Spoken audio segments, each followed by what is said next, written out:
My name is Leo Schiff. I am the current president of the Board of Trustees of Brooks Library. And we have the library director and several other trustees here. In a couple of minutes, I will ask everybody who wants to introduce themselves to do so. Let me just say what tonight is.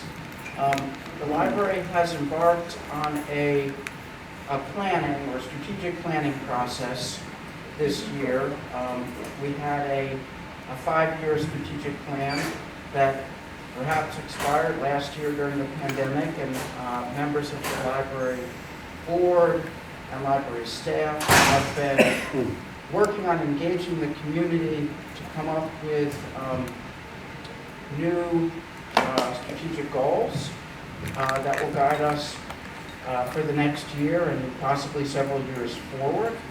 And so as part of that process, we have done a number of things. Some of you may have responded to a survey, which was a mostly online survey that we did, that we got about 350 responses, which we were pretty pleased with. We have a consultant working with us on our planning, a local professional organizational development professional named Greg Hessel, and he has been conducting interviews with various community stakeholders from different nonprofit organizations and other entities within the community so that we can learn how we are serving them and how we might serve them better. And before I was on the library board, about 5 or 6 years ago, I attended a forum like this in the last strategic planning process. And so it's, personally, it's kind of neat for me to be here in this chair and help host a forum. And I'm hoping that we're going to learn from each other, which is why I wanted us to be sitting more in a circle, because this is for me and other library board members and staff people. We may answer some questions, but we're really here to listen more than talk, despite what you've been hearing the last couple of minutes. So with that, I'm gonna, I don't know, who's got the other microphone? All right, and your name is Judy.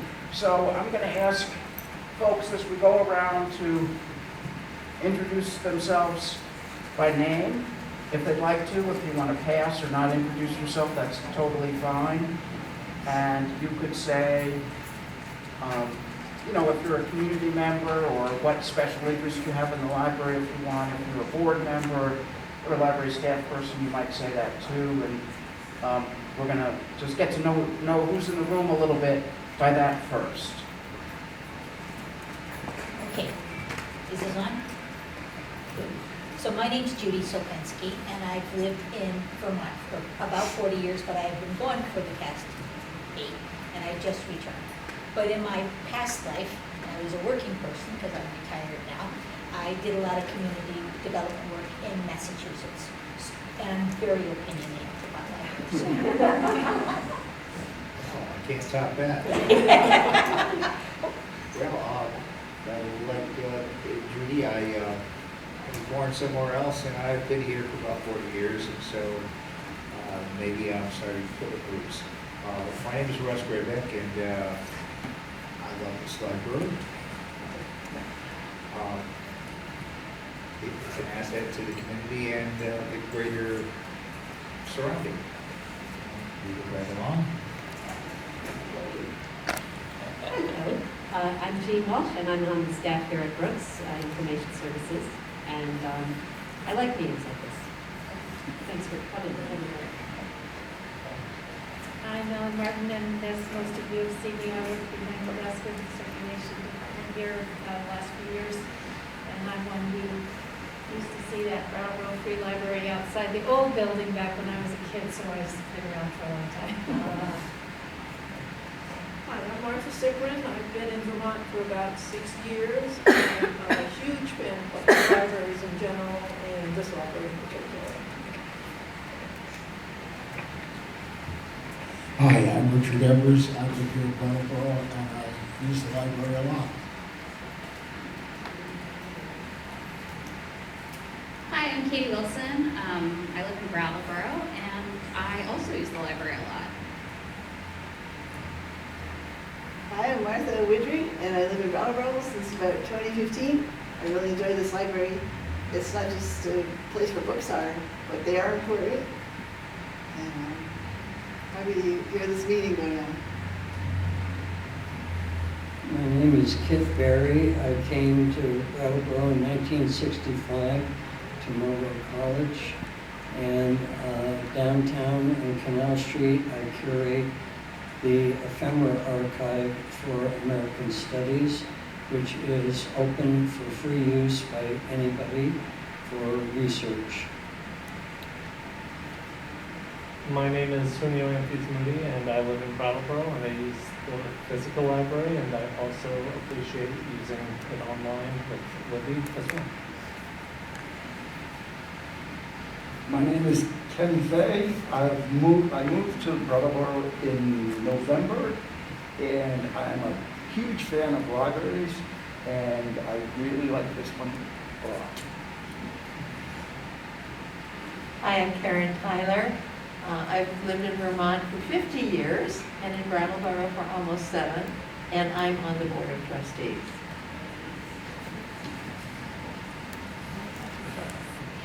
I'm Karen Duggan, and I'm, along with Sue Dyer, co-chair of the Friends of Brooks Memorial Library. You probably know us mostly from our book sale and our annual appeal, but we try to support the library as best we can, sort of from behind the scenes. And I've lived here my whole life, too. Hello, I'm Amanda, and I work at the circulation desk. Hi, my name is Ann Barley, and I've been from Brattleboro about 20 years. I serve on the Board of Trustees and a strategic planning committee, so I'm really excited to hear feedback from all of you tonight. Hi, I'm Yada Clausen, and I recently moved back to Brattleboro last year. I will say that other than the co-op, the library is my second favorite place in town. And I'm really impressed by the way the library is able to get books that they don't have in other libraries. Things that I would need to go and read about that I want to see and store it. So it's great. Cool. Hi, my name is Kate O'Connor, and I am on the Board of Trustees. Thanks for coming tonight. Hello everyone, I'm Starla Tronigan. I get to be the director here and work with this wonderful staff and all you wonderful patrons, and I am very lucky in that regard. Well, thanks everybody for being here, and thank you for introducing yourselves, and when you speak, if it's okay, if you remember to say your name again before you start, I'd appreciate that. Kate O'Connor is going to take notes at this meeting, so I'm not actually going to write everything down on the flip chart. The flip chart is starting out just for sort of the prompts that we've thought of for this conversation. But you'll notice that I put a number 4 there, and there could be a number 5. We might not have all the prompts. You might have some prompts. So this is meant to be an open, frank, respectful discussion.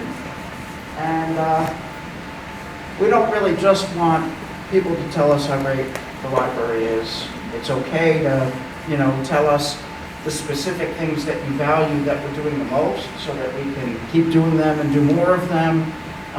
But we also want to know where we should be heading and what we should be, if there are things we should be prioritizing that we're not prioritizing now. We've learned a bit during the pandemic, as all of us have, and that that might be part of the discussion tonight.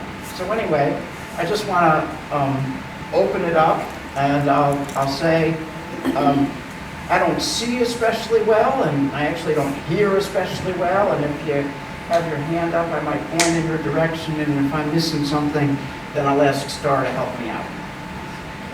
And if you have your hand up, a person with a microphone might pass it to you so that we can all hear you. So tossing it open to the floor.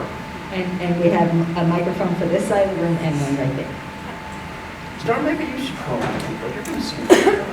All right, Judy. So one of the things, somebody can give me something. I'm pretty loud as it is. So I've been thinking about this because I love libraries. I've been a card-carrying patron since I've been 7, and I still have my card from that day. But one of the things I wonder is the role of the library changing? Because it seems to me that I see fewer young people in the library, and that's concerning to me. And I know, I've talked to some young people that I know who never come to the library, and that's concerning to me.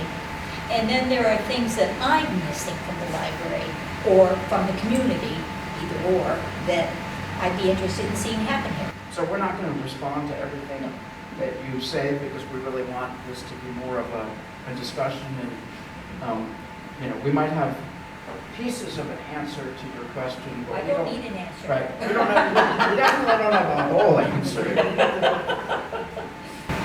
If you don't mind, you don't have to answer, but did the youth that you spoke to say why they didn't come to the library? They said they were online and they could find everything they wanted there, and they didn't see a point in coming to the library. It was sort of out of their way and not part of their pattern. Thank you. And that makes me curious, though, because we have the physical library and we have very much of a virtual library. And it just makes me wonder if some of the young people who don't use the physical library use parts of the virtual library. I do know that this was particular to someone who lived in Guilford, though they do have access to Brattleboro, certainly, and they thought the libraries were irrelevant. They really didn't need them.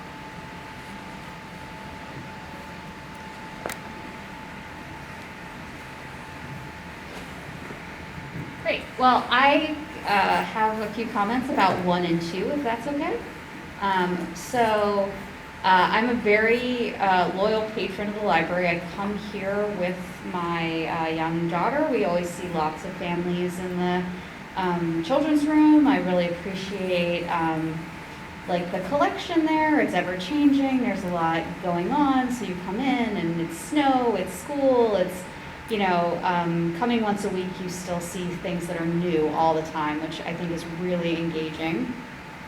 I've really appreciated the children's room staff have become at least reaching out to our local elementary school once a year at least to come and talk to kids about getting a library card, have library card applications available at family events so that people can get them right there on the spot, come in. Also sharing about the electronic library, and so even as some of the older kids I know that maybe don't come into the library as much, they're using Libby and getting the books from Libby. I super appreciate the support the library gives to the Golden Dome books that are like this curated group of books that you get lots of copies of, and they're always such high quality to share. And then those are some of the ways in which I engage, and I guess I also just really appreciate that during the pandemic, all the additional electronic offerings that were available from movies and TV shows and educational stuff. We did a lot of language learning during that time when the library was closed. So those are some of the things that I've really appreciated. One thing that I think would be an amazing way for the library to grow is if we had some like co-working space, a place where you could like get on a Zoom meeting. Because while it's so great that the library has Wi-Fi and it's so accessible, you can just sit outside, whatever, if you really need to be in a meeting, there's not really a lot of space you can reserve for that. And so that would be one way that would be amazing, because I think that many people's workplaces are continuing to be like that, and so to have the library be another place that you can work, I think would be great. And then just two like really small things, when I was asking around to my family like what they would like more of, they said they would like an ice cream maker in the tool shed. Oh, it's come in, great, well I'll report that on to them. And then the second thing is that they would really like more children's Egyptology books. So I promised I'd pass those little things along. Thank you. I don't know, we're too slow. It seems to me, although I may be wrong, that the library serves a relatively small portion of the community, and when something new happens, those are the only people who know about it. I think you need to market yourself more. I think you need to make more people aware of what's available. There's so many e-books and stuff that the audience you were speaking to would probably be thrilled to find out about it. There's tons of stuff. The new catalog, lays that out so clearly. Do you have any ideas for us about how to market ourselves Well, better? one thing that comes to mind that's quick and easy is get the comments down here, let them on the front page. With a 3-page spread on it. They love that kind of stuff, it seems to me. May I point out? Oh, I have to push that. Oh, may I point out that BCTV is right here, videoing, and I'm sure if anybody wants to watch the channel, we're getting information out that way. Thank you, Maria, and BCTV. In terms of marketing, it's critical. This is a business, and it needs to be presented to the public. And I think one possible way of doing that is sort of a side door, and that is events here, talks, I think are critically important, even though they may not have anything directly at all to do with the library. But lectures, talks, draw people that normally would never come into the building. Once they're here, then you've got them snagged maybe, so that's that. Kip, are there, so obviously we do some of that, and we've done a lot less of that in person and much more virtually during the pandemic, but less than we did previous to the pandemic. Are there types or themes of public events that you'd like to see here? Well, first of all, I am a technological computer dummy, so, and I want face-to-face contact. I don't want to have this disconnection. So that's why the face-to-face or in-person is very important. In terms of topics, you're asking after topics? I can't think of anything off the top of my head, but I'm sure collectively you can come up, and also asking the public, individuals out here. And 9 out of 10 ideas won't be great, but that 10th one is the one you're looking for. Following up on kids talking about public events, does the library have a listserv? I mean, where it might be nice to, if there's something going on during the week, to just say this week at the library and put it online. I don't think you do that now. I don't recall getting notification. Maybe you do it, or maybe it comes to my other inbox, but are you doing that now? Are you announcing events in the coming week? Yes, we do have a weekly newsletter, e-newsletter. It comes out on email, and it mentions everything that's going to happen. Is it once a week? Yeah. Oh, do you have to sign up for it, or? Yes, but we're happy to sign you up. If you don't leave without signing up for it. Okay, you have to ask, you have to request it. Right. Okay. Right, so that just makes me think that perhaps we ought to have a big sign, both at the circulation desk and in the window. Have you signed up for our weekly e-newsletter? Question mark. That's what I was just looking for, because we have little pieces of paper on the desk, and they're not there now. So get some more. Is it on the There they website? are, they're over there, but I think a big sign, I think there's, a big sign would get more attention than a smaller. Big signs. And it could also be, there could be possibly, so in the past few years, we put a lot of effort into rebuilding the Brooks Memorial Library website. And, it's, some people use it and some people don't. But for those who use it, perhaps we could have a big flashing widget this week at the library. I don't think that it doesn't flash in any case now.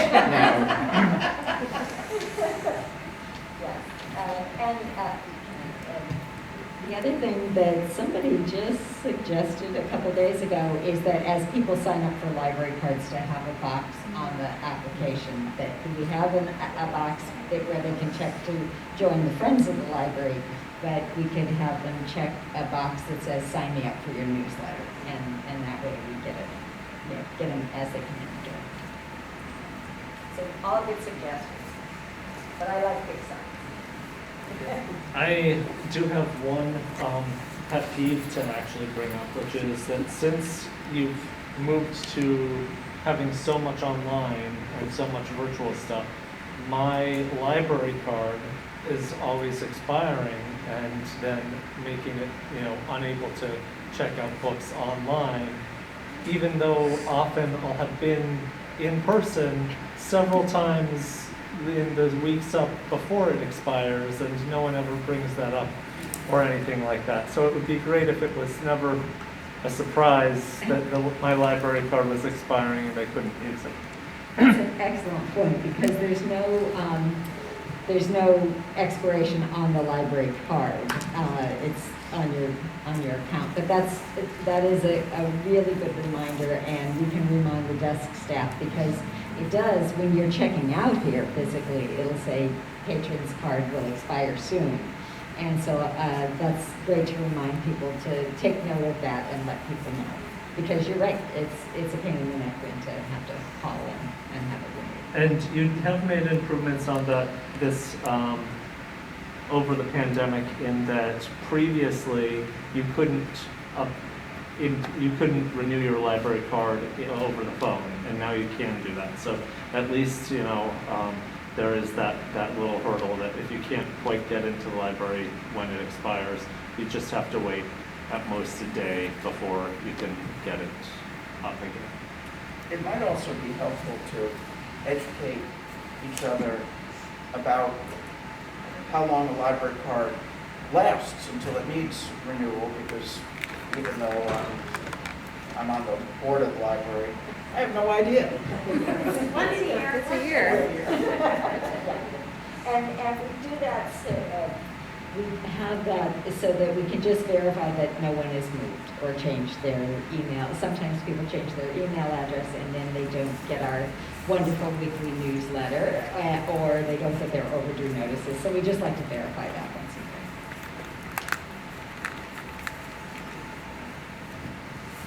a year. Talking about marketing better, how about like tabling at the co-op to get people with cards or friends, or the online, the newsletter, just do tabling somewhere, and especially the co-op, since there is some connectivity or whatever.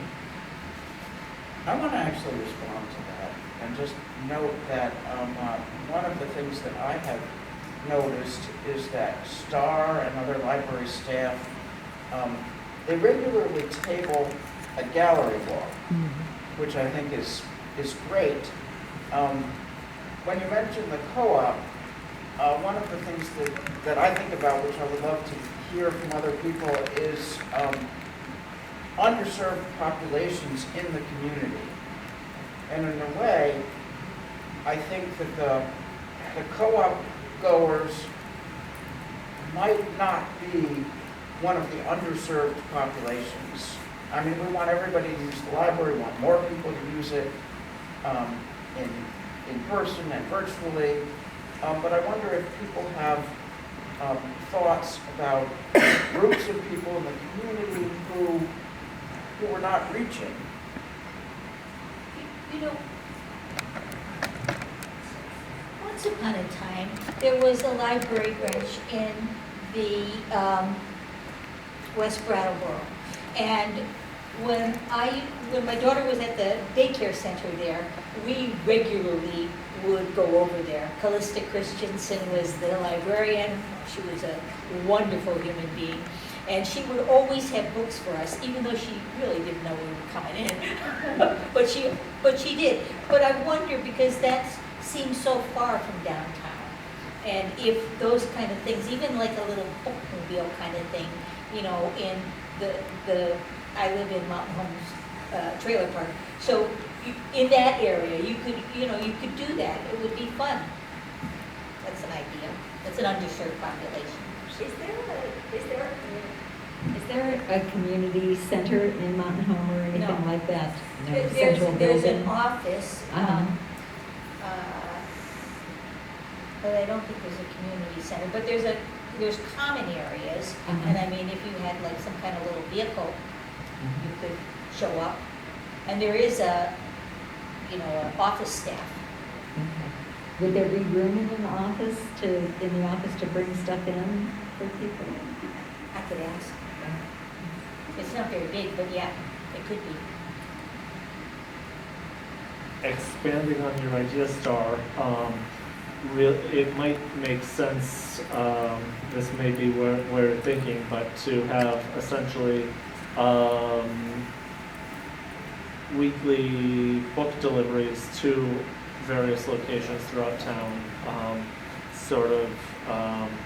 and then people could get to use the online catalog more and everything like that, but also be able to just know that they could request something and it would be available in a pickup location that's nearer to the library or something like that.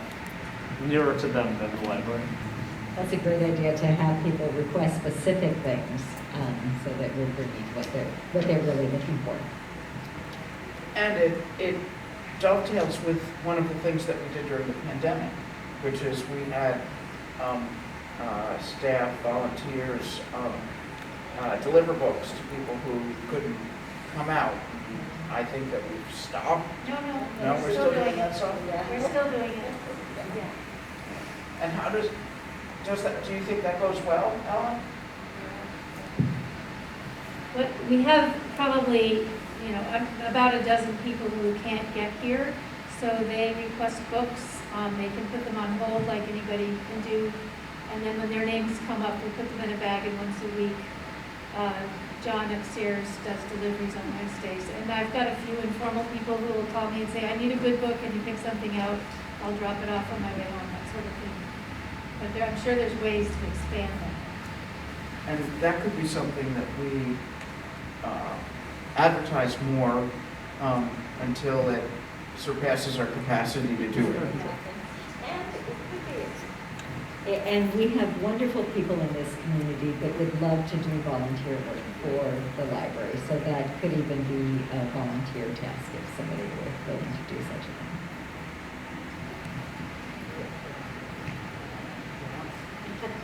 Hi, my name's Jim. I live in Brattleboro. I also work at Turning Point, and I'm thinking about people in the community that are just really starving for information and basic information that they need immediately to make their immediate lives better. And first of all, I wanted to ask about the tech support that we used to have, a guy that came in here, like once a week. He works full time. Oh, he's still Yeah, here? yeah, Okay. To me, that's really key, and if we could make that more, just better known. You know, because personally, I would love to know that this guy's here, and I know lots of people who, you know, if there's a fly in their laptop, you know, their life is over. That guy bailed me out in the past, and I think it would be great if it was better known that this guy is still there. And we mentioned tabling, and you know, there are people that we just love. You know, the library's just like you think about what, you know, who's going to help me out, and you know, that I'm not going to have to talk on the phone and be on hold for 20 minutes. And, you know, people in this community who are used to just not really getting the attention, you know, because they're not cool, you know, they're just kind of looked down on. And, you know, the library's a really comforting place, I think. You know, I've grown up thinking that way. And I'm thinking what you were saying about, you know, kids and the impression that kids, you know, we don't need the library. And I really hope that was a skewed sort of sample that you got. Of course. But gosh, you know, what would a table in a high school turn out maybe? You know, for goodness sake, you know, doesn't it do your heart good when you come here and you see the high school kids and the grade school kids coming after school to study here? You know, I mean, it's a pretty nice, peaceful place. It's good atmosphere. So when you're talking about tabling, some maybe dark horse kind of place, high school, or groundworks, or another thing. Remember Sue Dyer? You know Sue Dyer? She used to do the job information for a couple hours every Wednesday at Turning Point. That's vacant now. Might be able to have somebody, a volunteer, come in for a couple hours on a Wednesday and sit at Turning Point and meet some really fine people who are, again, starving for information, starving for personal sources of information, somebody who can sit down with them and treat them like, you know, a valued member of the community, and you know, walk them through or help them to help themselves get a driver's license, or you know, improve their legal situation or something, you know, and then you have a more vital community, you know, a more vital library experience. So, you know, just some things, but I think at the basis of it all is when you're thinking of ways, when we're thinking of ways to improve the library, let's consider at the very basis that, you know, we're already doing a great job. We are already a golden resource already. You know, we're not, let's not get caught up in, you know, people, you know, want the electronics and, you know, printers and stuff. So, you know, we're already in a very strong spot. And I think there's a ton of room for us to build on that. But really, just to see ourselves as a gold mine for people who are starving for information.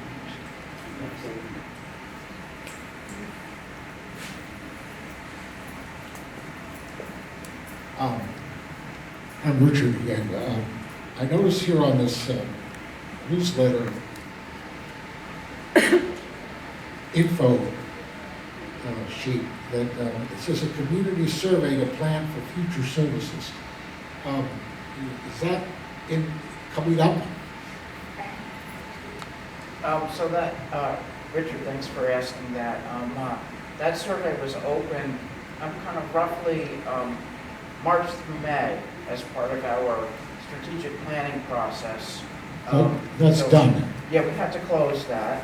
So we had over 350 responses, and this forum is an example of some other forms of outreach that we're doing because, like Kit said, you know, a lot of people really benefit from talking to each other rather than filling in little holes on a computer screen.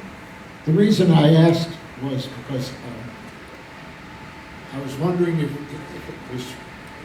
there was a possibility in the budget to have evening hours on Thursday and Friday, or even Saturday, but you'd probably want to do a survey to ask people would they use it before you budget that.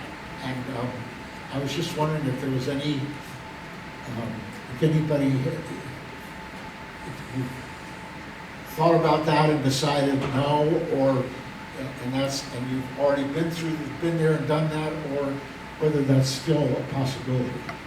So I want to answer a piece of that and just say that the library budget comes from the town, and the town budget gets approved at town meeting, and there are different ways of getting involved to influence town priorities.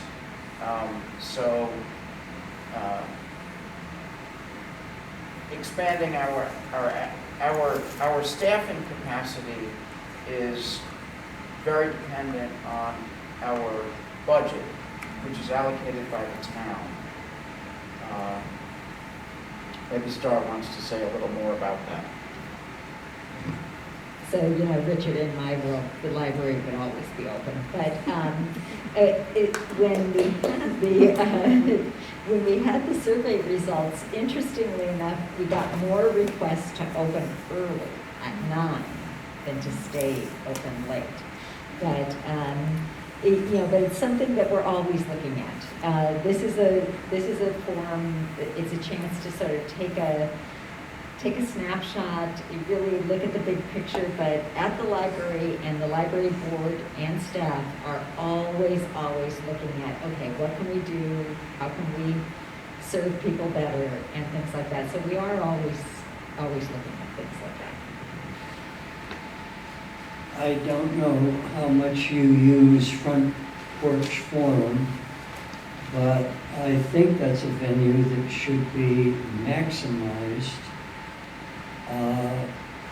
I think it's an effective forum, and that in your advertising, a reference mention that check us out at Front Porch, keep tabs on us at Front Porch Forum.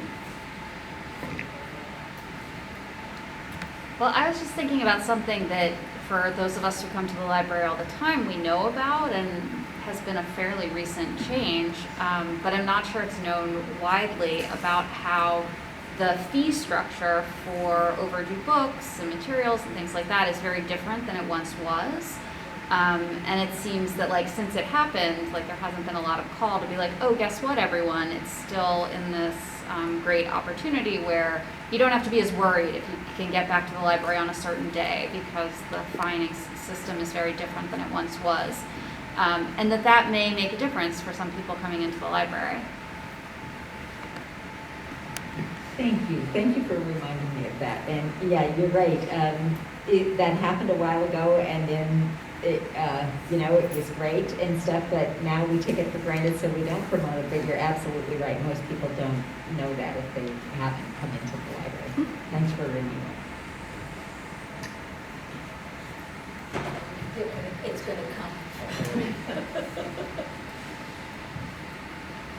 So I have a wish, because one of the things that I find difficult, because I love reading, and I often don't have anyone to discuss what I'm reading with.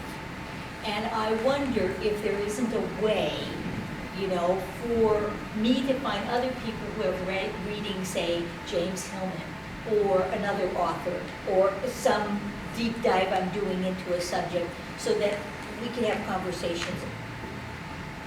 I love the idea of lectures, but I don't want to go to another lecture ever again in my life, because I find with the lecture, I don't have an opportunity to engage in a conversation. And I mean a deeper conversation. Oh my gosh, I love this idea. It would be like personal ads for readers. Yes. I really Yes. love this idea. And you know, we can have a bulletin board and it could be like matchmaking. Yes. Okay, all right.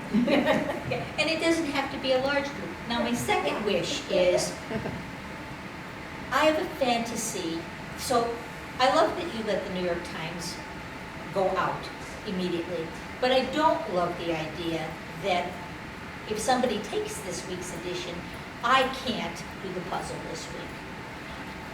I said this was selfish, and I meant it. What I would like is, I would like a group time on Monday morning.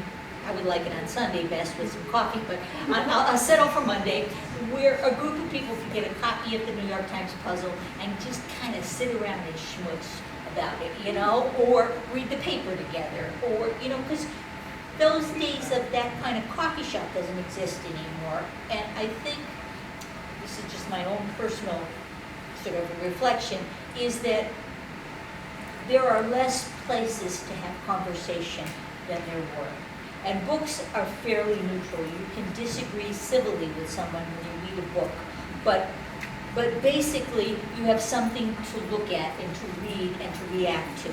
And I think that we need to promote conversation in a very significant way in this community and in communities across the country. It could be all kinds of stuff. So I will just say there is also a group, and Jim's part of it, they get together once a month to discuss the New Yorker. And you can just I just saw that and I Oh, will good. join. All right. You can read whatever you want. I just came from Maryland. There was an idea called the 50 Book a Year Club, and people could read whatever they wanted. And we got together once every 2 months and talked about whatever we read, and it was the wildest selection of readings that people had done that would give you ideas, because they would give sort of an in-depth reaction to what they had read.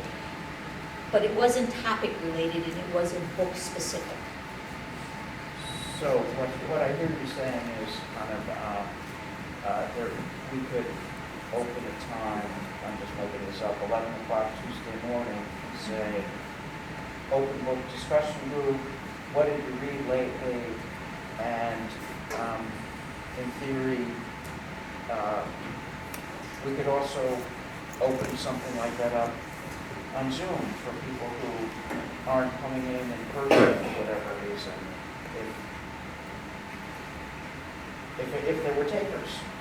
But it was facilitated in this group, and then what came out was a list of all the books that everybody read.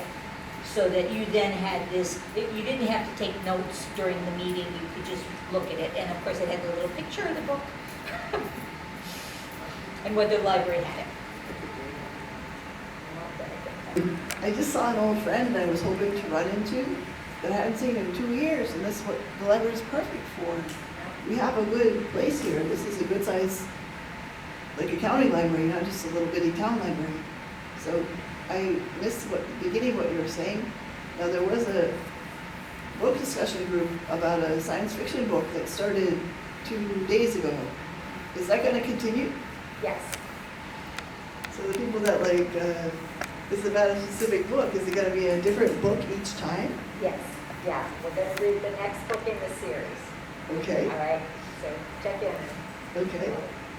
So maybe that could maybe be one during the day for people that are retired or aren't working every day of the week, and it could be one in the evening, or potentially even 3, depending on what, if someone likes historical fiction as opposed to science fiction, or what you're saying, discuss the crossword puzzle. My grandmother always said the Monday one in the New York Times was the one she liked the best.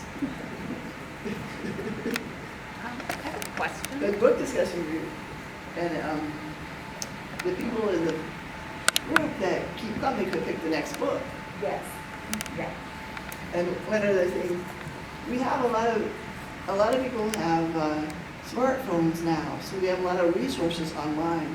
But there's a difference between an online, something you read on a screen, and then words on paper. Here is a blank paper. It's different on the eye, and it reminds you, you can look back at the old classics. You can find something 100 years old, and you can learn from that you wouldn't find that on Google. Or you can find other languages translated into English. You wouldn't easily find that on the internet. So thank you very much, and keep up the good work. So I have a question for you, Star, or I think that you'd be the most appropriate person to answer it, is just how much of the programming is done by volunteers, and how much of it is interest from staff, and is there a big opening for volunteers to run book clubs? Or I know that you can do something at the library every week and sign up the meeting room or whatever, but in terms of how you plan around the programming, what does that look like? So we tend to be really responsive in our programming. We do have some things that are set, the Vermont Humanities Council, First Wednesdays, things like that. But we like to be really responsive to the community. So if somebody comes to me, in fact, a patron who has written a memoir came to me recently and said, I want to do a series, or a series of 3 sessions on writing a memoir. So we do, thanks to the Friends of the Library, pay for some programming, but then we do have, because we have such a rich community of volunteers, that we do mine that community for other kinds of programming. For instance, there was a poetry discussion group before COVID that met regularly in the local history room, and that was all volunteer run. And in fact, tonight up there, all those guys are playing Magic the card game, and that was started by a patron who just really wanted to get together and have people come and play Magic, and it's taken off like crazy. They meet twice a week now. So and it's open to everybody. So we're really happy to entertain both volunteers and ideas for any kind of programming. And we're really going to be looking especially at people who want to present on gardening and on food preservation and preparation, so we can use all that stuff in the big red shed. Also, I see these 2 wonderful people over here making a quilt, and and that makes my heart sing, because really, next to reading, sewing is my favorite thing. So again, just prior to COVID, we had gathered some sewing machines, so we hope to be having just an open sewing time in the big community meeting room up there, especially once winter comes and people are inside and maybe they want to make some gifts for the holidays or something. So stay tuned for that. But any ideas? I have another comment. I mean, you're probably all getting tired of hearing about me, but That's some good ideas. the other thing I want to see is more intergenerational stuff. I think we get really stuck in being of the same age and doing things together. And I think sometimes we have some skills, and I don't want to call them classes, but I mean, like I'm a knitter. I'm not a quilter, but I'm a knitter. But I would gladly teach kids to knit, or teenagers to knit, or anybody to knit. I mean, I've done it before. But a lot of us have those kind of skills that we might be able to use in some way, you know, because that starts a different kind of conversation as well.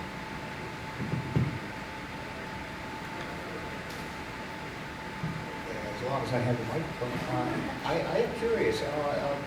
Brattleboro has traditionally 12,000 people population. how many people have a library card? So, I do know this. The question is, can I pull it up out of the top of my head? I think because we do take a look at the database and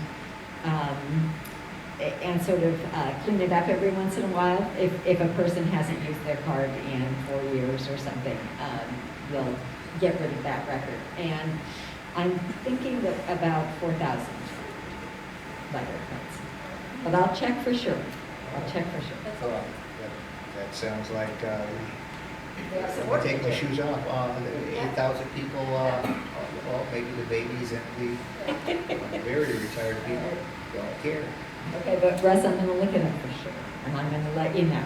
And then we'll put it in the newsletter, so everybody should sign up for that newsletter. Thank you, Sarah. Marketing. Maybe it could be like those YouTube videos where you share. And then maybe we'll have some kind of contest where if you bring a friend in and they can sign up for a library card, then you get something.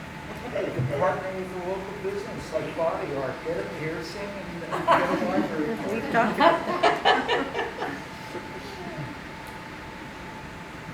Just in this pause, I kind of had a follow-up for Jim about when you were talking about information, because that's sort of my realm over here. And do you find it's mostly practical information people need to make decisions in their lives and take care of Yes. practical details? Yeah. Yeah, I have an idea of the library just being this a welcoming place, an automatic choice. I think of the library. I can go to the library and someone will help me.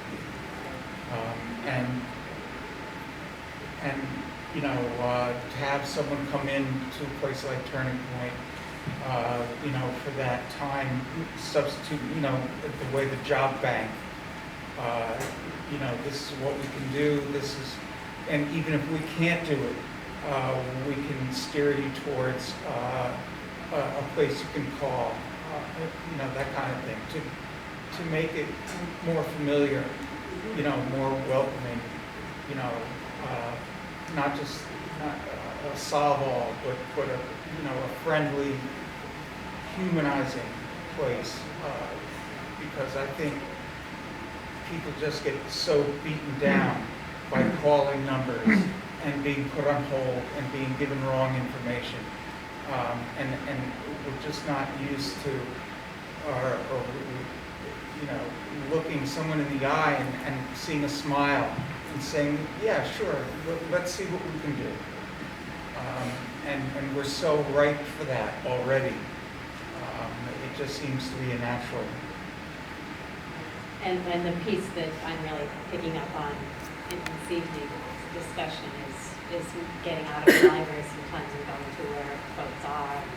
Getting out of the library and maybe bringing some of that, because we do that all the time. Yeah. Folks come and we help them, and that's our goal, is to provide exactly that kind of service you're describing.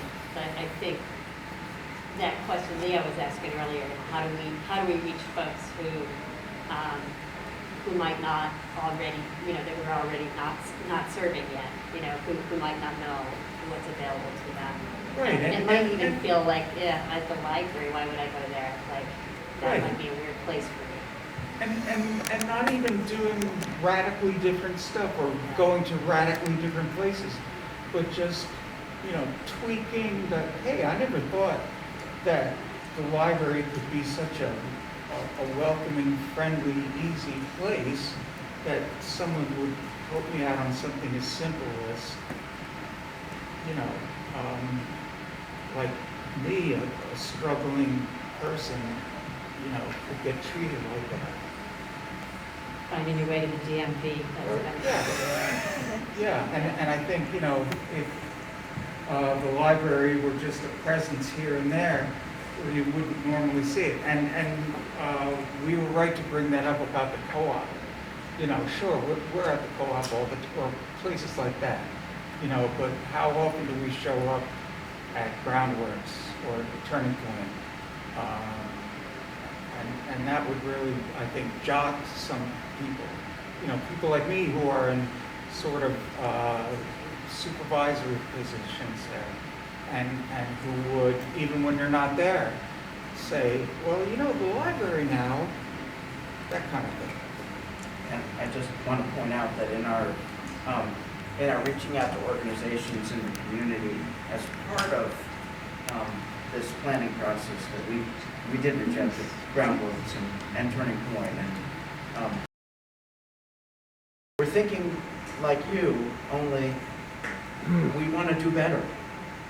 You know, there's so much, you know, I think we're thinking like you, only we want to do better. You know, there's so much, you know, I think we're pretty good, but there's a lot of better out there for us in terms of outreach and marketing, as people mentioned, which I really appreciate, because it's a challenge for the library with its staffing pattern to be open and help the people who are here and be adequately staffed and do the kind of outreach to the community that we want to do. And that's something I think that we need to figure out. I'm wondering if there's anybody who hasn't spoken yet, maybe somebody who's a little bit more shy, who we'd really like to hear from. So if anybody hasn't spoken, you want to ask something or tell us something, I really appreciate it if you would let us know. Raise your hand. Following up on this kind of question of staffing and everything, and the question of volunteers and everything, you know, if they're, you know, if the library is looking to expand the things it's doing and, you know, has the limits of budget and staffing and everything like that, I think that having some sort of more formalized volunteer program would really help, so that there was, you know, a basic training in what those volunteer tasks would be, and people could actually look them up and say, okay, this is something that I might be interested in doing or could do. You know, that doesn't replace any of the librarian's tasks, but knowing what those opportunities were, and how, you know, having sort of a formalized, hey, this is when everyone's going to get trained, in that not only is helpful for learning and everything like that, but, you know, if you're asking about meeting like-minded individuals, meeting a bunch of people at a volunteering thing can be, you know, fun and, you know, help with all of that as well. I think that's a great idea, to have like job descriptions and expectation of schedule and things like that. And I think you're right. I think the human connection you make by like-minded individuals that want to do good would be invaluable. And an example of what you're saying that I was just thinking about is tech support. So, you know, while we have a great tech guy on our staff, there are plenty of people in the community with great tech skills who might be able to say, oh, you know, I'm going to be here from, you know, 11 to noon on Wednesdays, you know, drop in tech support, that kind of example, or Judy with her knitting or sewing support, those kinds of things we have space for. Judy had mentioned the value of more intergenerational activity. Many of the people in the community who have expertise in tech are kids, young people. I had the benefit of many teenage and adult grandchildren who have taught me that to the extent that I'm tech savvy, it's because of them. Somebody just said to me yesterday, I haven't learned how to do that yet. I haven't had a 12-year-old available to show me. And I know that there have been, since sort of the tech revolution, there have been organizations around the country that formally link kids and seniors to help older people learn technical skills. That would be a great way to engage young people who think the library doesn't have anything to offer them. It's my understanding that high school students are required to do 40 hours of community service. Linking them up with something like that, you know, if you had a structured program, it would be great. I just need to say that I'm really enjoying people bouncing ideas off each other, and this is, I'm appreciating how dynamic this conversation is being. Okay, you've been in the community for several decades, let's just say. What are you thinking? I'm actually thinking that there really were a lot of great suggestions tonight. And I know, you know, I grew up coming to this library with my little library card, and I think we all have what we think the library should be. So I found it very interesting to hear what other people think the library should be. It sort of expands, at least my view of this. So I've actually really appreciated coming from everybody. And then my head is just buzzing with ideas and projects. So look out, staff. So we are having another one of these forums online tomorrow night through Zoom. And so if any of you know folks who have ideas that they'd like to contribute that didn't come tonight for any variety of reasons, hopefully tomorrow night's facilitator can lead a dynamic virtual meeting. Lots of us have had practice with virtual meetings this past few years and have figured out how to make it work. So hopefully we'll get more great input tomorrow night. I'm thinking that maybe the flurry of hands has slowed down. So if there are folks who want to share before we wrap up, let us know. And Anne, I'm so glad that you took the microphone. I was just going to say, in case these folks know somebody who wants to join the forum tomorrow night, we're going to find a link. On the website.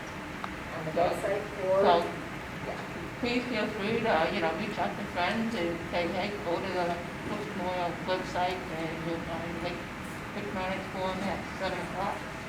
Yes, or they can give me a call and they'll email the link, because of course it's a link. Yes, but we're happy to email the link, and if somebody emails me with a request or calls the desk, we'll be able to take their email and send them the link. I think that would work better.